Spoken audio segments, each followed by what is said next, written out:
I'm staring at a debt payoff plan that's got me questioning everything. $43,219 in credit card debt, $27,500 in student loans, and a $14,200 car loan, all on a $62,000 salary. How did I end up here?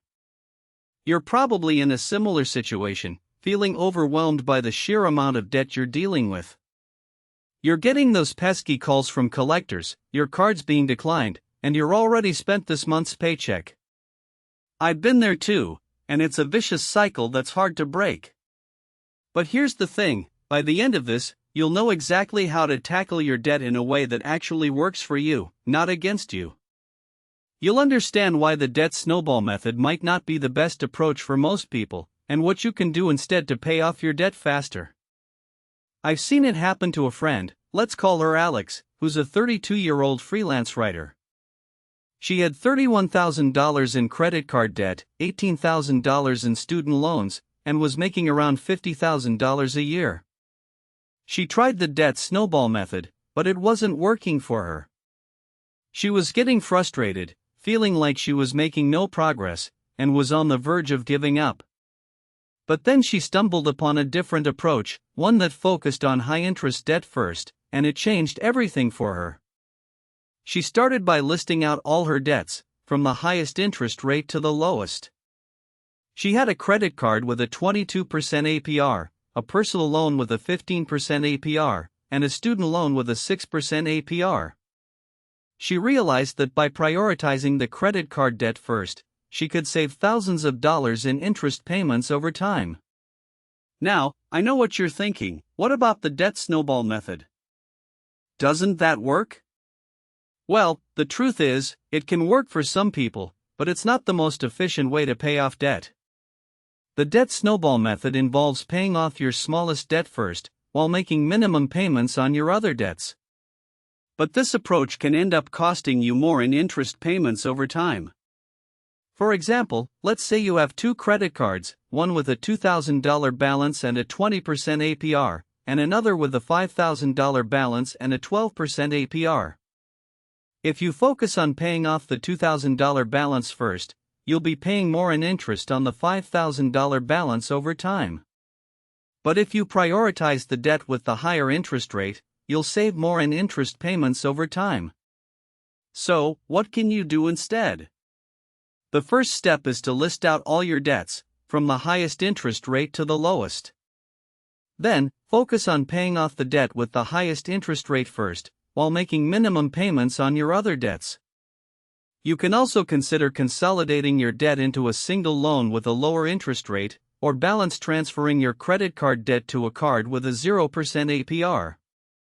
One of the most important things to keep in mind is that paying off debt is not just about the numbers, it's also about the emotional and psychological aspect. It's about creating a plan that works for you, and sticking to it. It's about avoiding avoidance behavior, and facing your debt head-on. So, I want to ask you, what's your biggest debt right now? Is it credit card debt, student loans, or something else? Drop your answer in the comments below, and I'll read every single one. If you know someone who's struggling with debt, send them this video. It might just be the wake-up call they need. If you're ready to take control of your debt and start building wealth, hit like, and let's get started.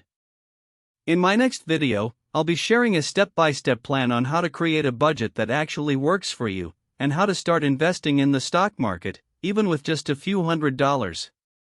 It's called How to Invest on a $40,000 Salary, The Beginner's Guide to Wealth Building. Stay tuned, and let's build wealth together. Let's take a closer look at the numbers and see how this approach can play out in real life. For instance, if you have a credit card with a $3,500 balance and a 25% APR, and another credit card with a $1,200 balance and an 18% APR, it's clear that you should prioritize the first credit card. By doing so, you can save over $1,000 in interest payments over the course of a year. Another important factor to consider is the impact of compound interest on your debt. When you're paying off debt with high interest rates, it's essential to make more than the minimum payment each month. For example, if you have a credit card with a $2,500 balance and a 22% APR, and you're only making the minimum payment of $50 per month, it'll take you over 10 years to pay off the debt, and you'll end up paying over $4,000 in interest. But if you increase your monthly payment to $200, you can pay off the debt in just 2 years and save over $2,500 in interest. It's also crucial to understand how different types of debt can affect your credit score. For instance, credit card debt can have a significant impact on your credit utilization ratio, which can lower your credit score if it's too high. On the other hand, student loans and mortgages are typically considered good debt and can actually help improve your credit score over time. To illustrate this, let's consider an example.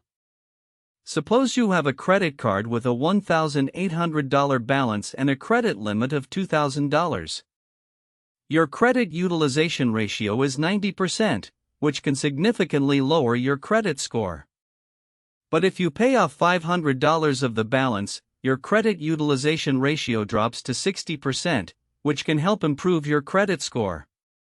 By prioritizing your credit card debt and paying it off aggressively, you can improve your credit score and unlock better interest rates on future loans. In addition to prioritizing your debts and making more than the minimum payment, it's also essential to avoid new debt while you're paying off existing debt. This means cutting back on discretionary spending, avoiding new credit card offers, and finding ways to increase your income. For instance, you could take on a side hustle, sell items you no longer need, or ask for a raise at work. By combining these strategies, you can create a powerful plan to pay off your debt and build wealth over time. For example, if you're making $62,000 per year and you're able to increase your income by 10% through a side hustle or a raise, you can put the extra $5,000 per year towards your debt. At the same time, if you're able to reduce your expenses by 10% through cutting back on discretionary spending, you can put another $5,000 per year towards your debt. By doing so, you can pay off your debt faster and start building wealth in just a few years. It's also important to consider the role of credit scores in your debt repayment journey. A good credit score can help you qualify for lower interest rates on loans and credit cards, which can save you thousands of dollars in interest payments over time. For instance, if you have a credit score of 700 and you're able to improve it to 750, you may be able to qualify for a lower interest rate on a personal loan or credit card. By prioritizing your debt repayment and avoiding new credit inquiries, you can improve your credit score and unlock better financial opportunities. To make the most of this approach, it's essential to track your progress and stay motivated. You can use a budgeting app or spreadsheet to track your income and expenses, and set reminders to make payments on time. You can also celebrate your progress along the way, whether it's paying off a credit card or reaching a milestone in your debt repayment journey. By staying focused and motivated, you can overcome the challenges of debt repayment and achieve financial freedom. In terms of specific numbers, let's consider an example where you have $30,000 in credit card debt with an average APR of 20%. If you're making a monthly payment of $500, it'll take you around 6 years to pay off the debt, and you'll end up paying over $14,000 in interest. But if you increase your monthly payment to $1,000, you can pay off the debt in just 3 years and save over $6,000 in interest. By prioritizing your debt repayment and making more than the minimum payment, you can save thousands of dollars in interest payments and achieve financial freedom faster. By taking control of your debt and creating a plan that works for you, you can overcome the challenges of debt repayment and achieve financial freedom. It's not always easy, but with the right approach and a bit of discipline, you can pay off your debt and start building wealth over time. Whether you're dealing with credit card debt, student loans, or a mortgage, the key is to stay focused, motivated, and committed to your goals. By doing so, you can create a brighter financial future and achieve the freedom and security you deserve.